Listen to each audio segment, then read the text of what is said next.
Hello, everyone. Welcome to the City Church Worship Podcast. My name is Jason, the Director of Worship here at City Church San Francisco. And my name is Nigel. I am a worship vocalist and also the in-house seminarian. We created this podcast to be a living, breathing organism birthed out of our passion to share our personal experiences in worship and to be a form of introduction for new folks joining our church, and talk about where we've been as a community, where we are, and how we are attempting to live more fully into our values. We hope to offer a more expansive, inclusive, and loving version of Christianity, God, faith, and spirituality. Thank you for listening. I want to ask this question. So at the QCF conference, it is implied that we are queering worship. Correct?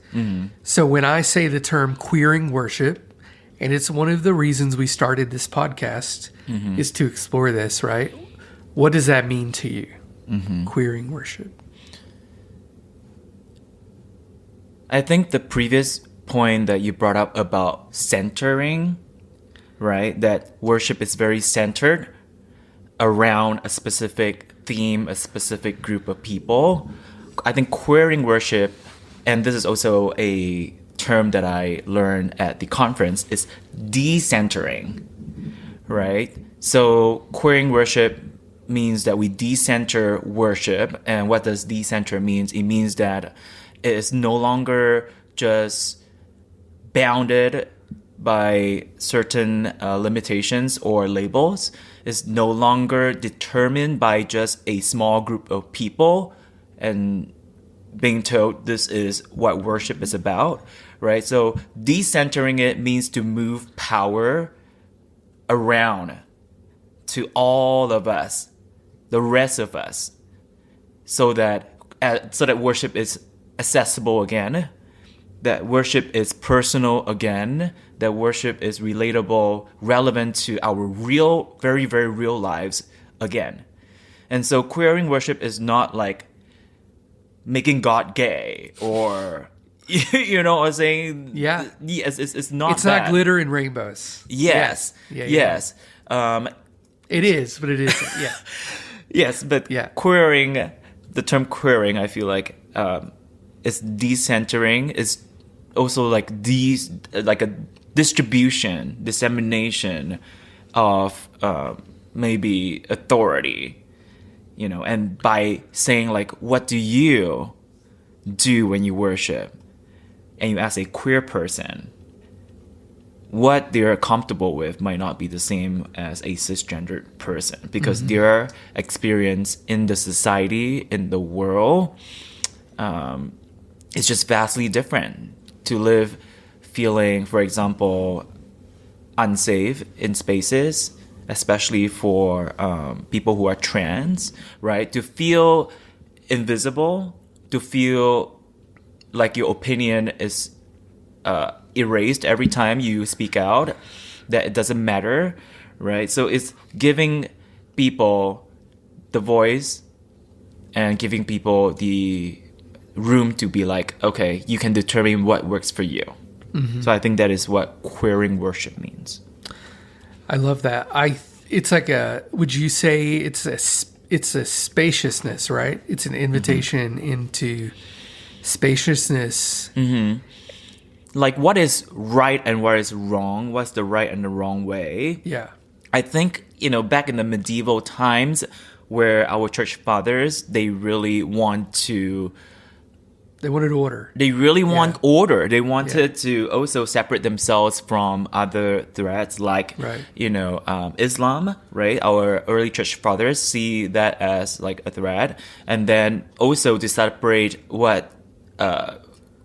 Christians from people who are the Jews or believe in, who follow Judaism, right? So in that era, there's a lot of drawing lines, and this is worship, this is not, right? The Eucharist, or what is prayer, or even, I'm talking a lot about this because I'm taking classes this semester in seminary about those about the medieval era and the Reformation, and it is drawing lines. So what Martin Luther did is to draw lines, right? But now in the 21st century, times have changed. Lines don't exist anymore, right? It's like bigger than lines. We're not Christianity. Expansive, Christianity is not under attack. Not under attack. It's not the center of the world. Yes. Yeah. Yes. Yeah. Yes. Oh, in fact, like it's other people that identify with other religion. Yeah. That is under attack now. Yes. Mm-hmm. I think that's powerful. I think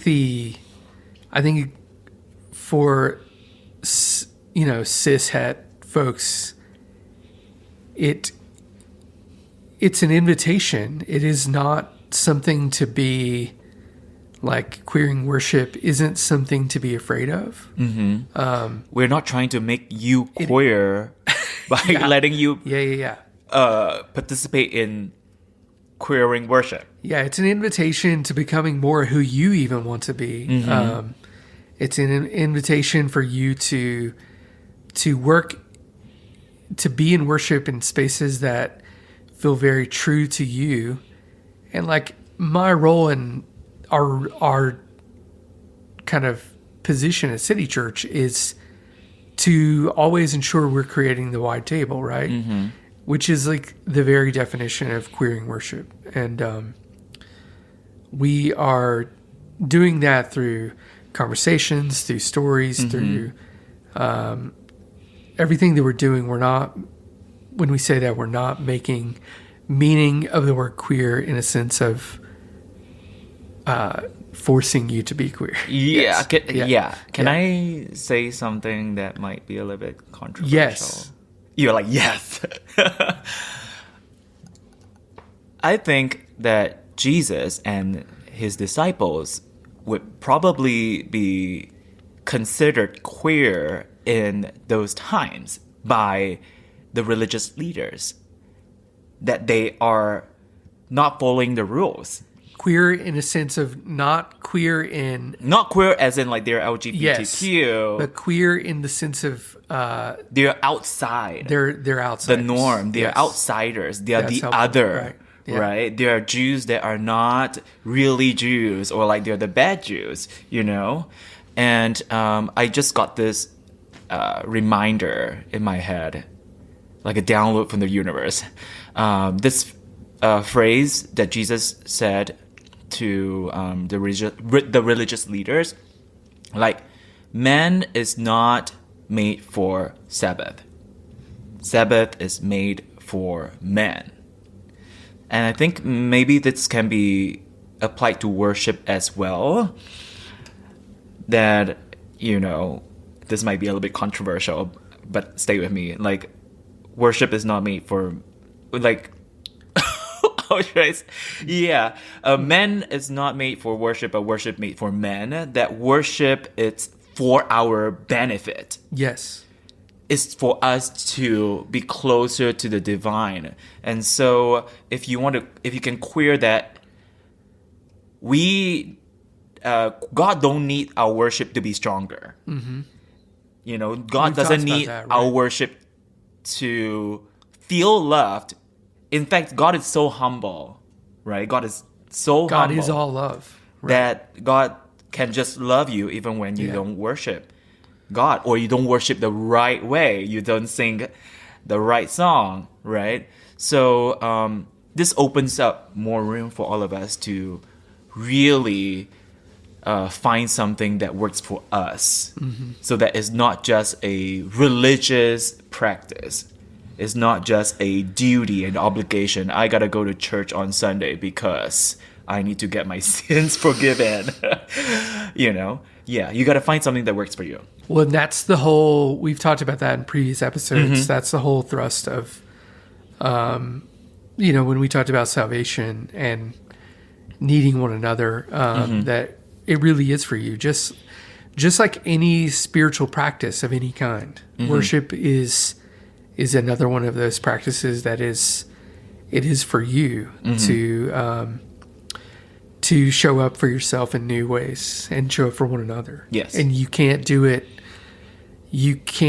without someone else. Like there is a need for that to happen. There's a need for corporate worship. There's an equal invitation to personal worship and private worship that you can get through different practices as well. But speaking specifically about a Sunday worship, it's the need for one another. So I love queering worship.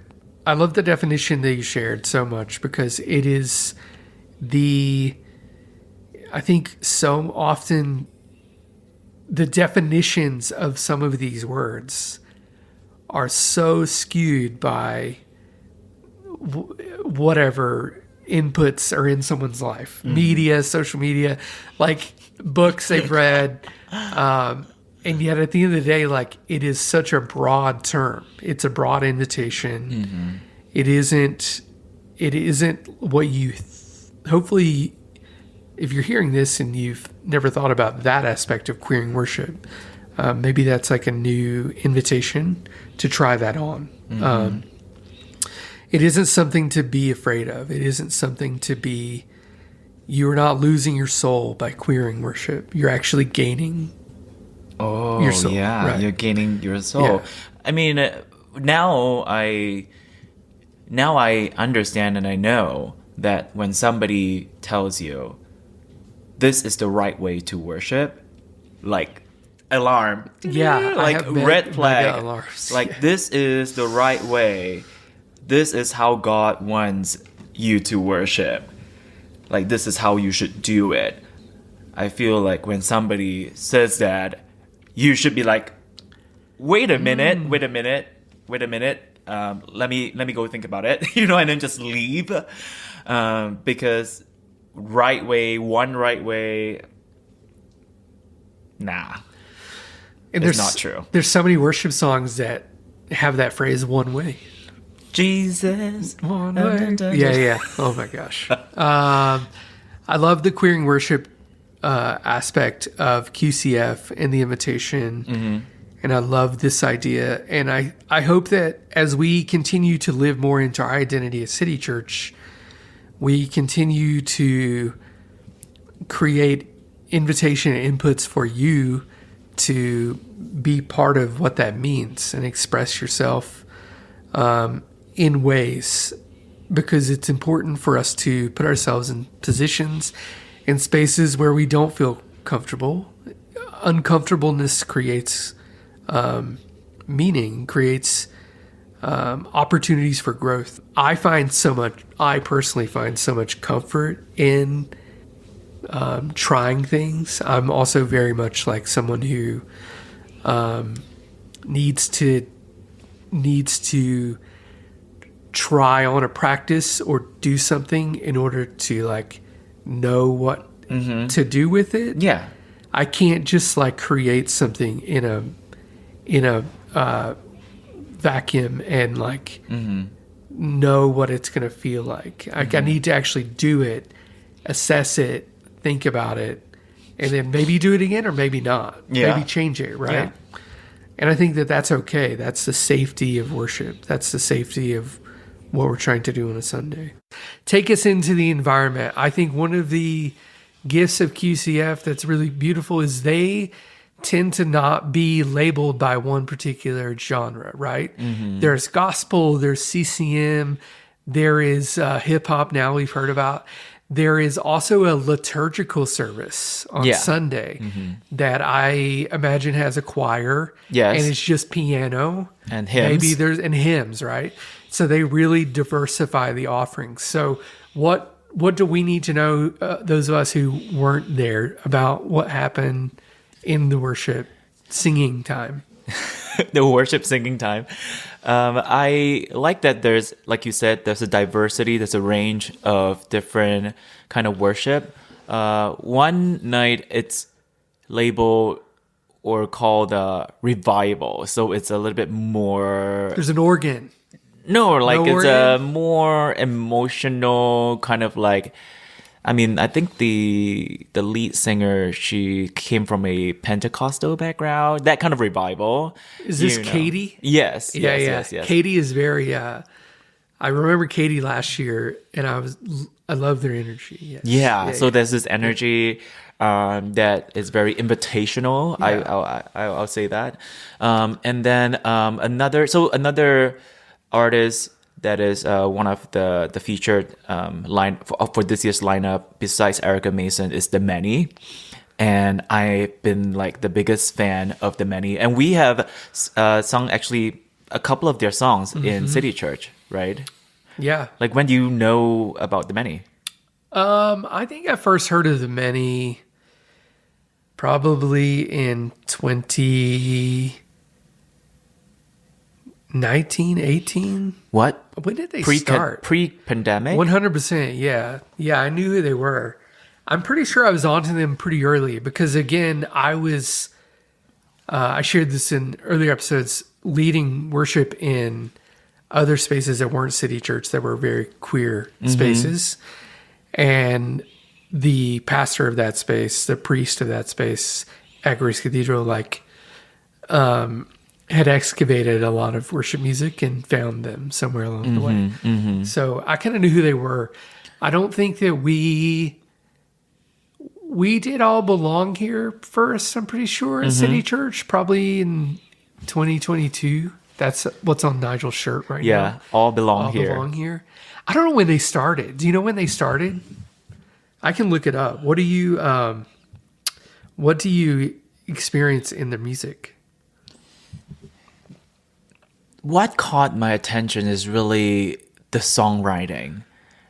The words of the songs are just so easy to understand, but also very, very deep. So there's some lightness into it. And then, of course, it's very easy to learn and sing along. But it hits your heart in like a very confessional way.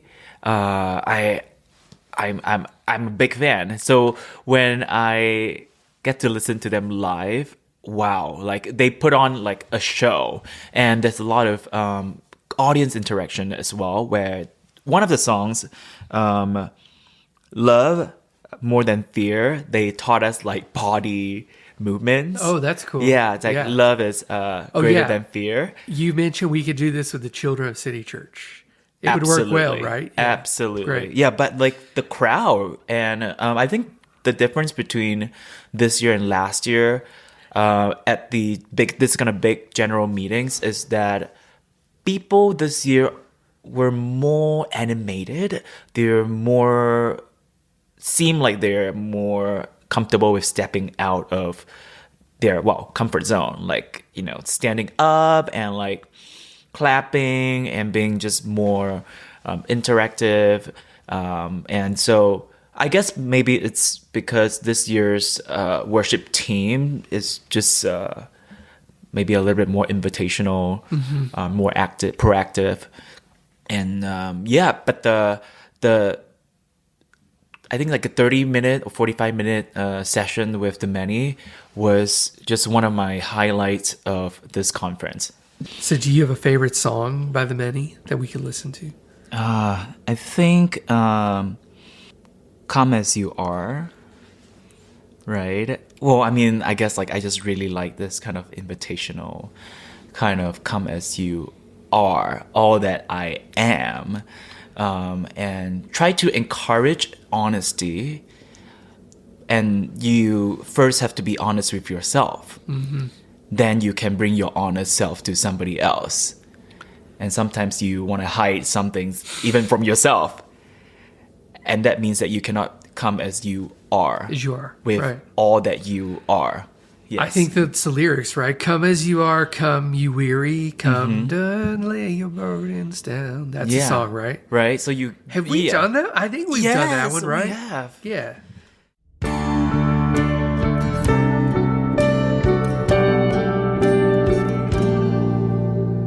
Come, you've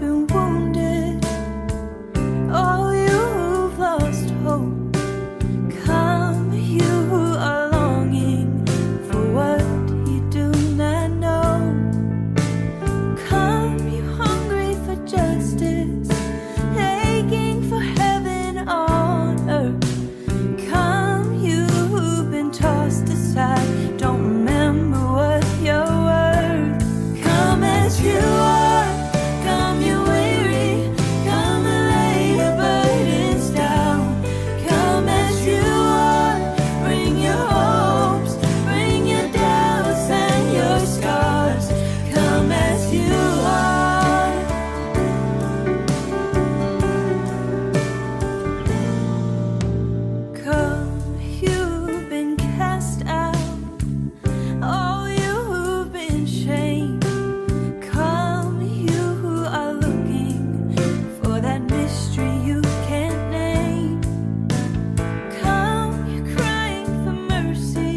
I love every song. I think it is definitely a alternative, a form of queering worship that is very singable. It's very singable. It's And very it simple. does, and you don't have to be the contemporary like Christian music that is nominated at the Dove Awards or like Grammy winning. Yeah. For there to be God in there that you can find. Yeah. I think I really appreciate the simplicity of it. I appreciate it's very agenda-less. Like it doesn't feel like the agenda is the queerness of it, I think, and not the it's not ever trying to like it's trying to invite you into spaciousness, a lot of the songs, right? Yes, I mean, now that you say it, I feel like they are not trying to push or try to kind of reinforce a theology that is, what most CCM would do. They are trying to enforce a certain form of theology that is, I think, very shame-based, very like, save me, O Lord, because I am a sinner, and wash me clean because I have dirtied myself. That kind of perspective. Yeah. Right? They're not really doing that. They're not. I think it's more real, more everyday, more of encouraging a conversation, and you can lament. So some of the songs, they're also like lamenting and telling God and complaining to God and say that like we are not happy. Yeah. God. And I think that means you are honest with yourself. Yeah, it feels more like it feels more like an ongoing there's so much of the music that we do at City Church is that. It's like it's a continuation of the Psalms, right? Because you get all that in the Psalms, you get a lot of that in Scripture. These conversations, and less about like trying to push a certain theological agenda, and more of like responding to what's right in front of us. Yeah, I'm not saying that like there's no theology in the song. Well, it's a Christian. It's a very Christian worship. Yeah. But then there's also this. But the agenda of most CCM is one particular lens. Yes. Of theology that enforces the machine, essentially. Yeah. So one of the Props up speakers the at this year's conference, Calvin Garcia, right? He has a book. It's called Bad Theology Kills. Yeah. And yeah, there is good theology and there's bad theology. I really just, I'm going to stand by that, right? And how do you know it's good or how do you know it's bad? Well, is it life-giving? Yeah, what is the fruit? Is it life-giving or is it death-dealing? Yeah. And that is how you know, by the fruit, right? Yeah. Whether you feel there's more life, and the thing is like life means different things to different people. Is it death-dealing? It means different things to different people as well. But it's never too late to be open to other forms of worship, queer or not queer. And you can see that there is maybe a whole new world out there. Yes. Thank you for listening. We hope that this podcast has been meaningful to you. And if you would like to learn more about City Church, you can follow us on all social platforms at City Church SF. And if you would like to learn more about the worship ministry at City Church, please reach out Jason at citychurchsf.org.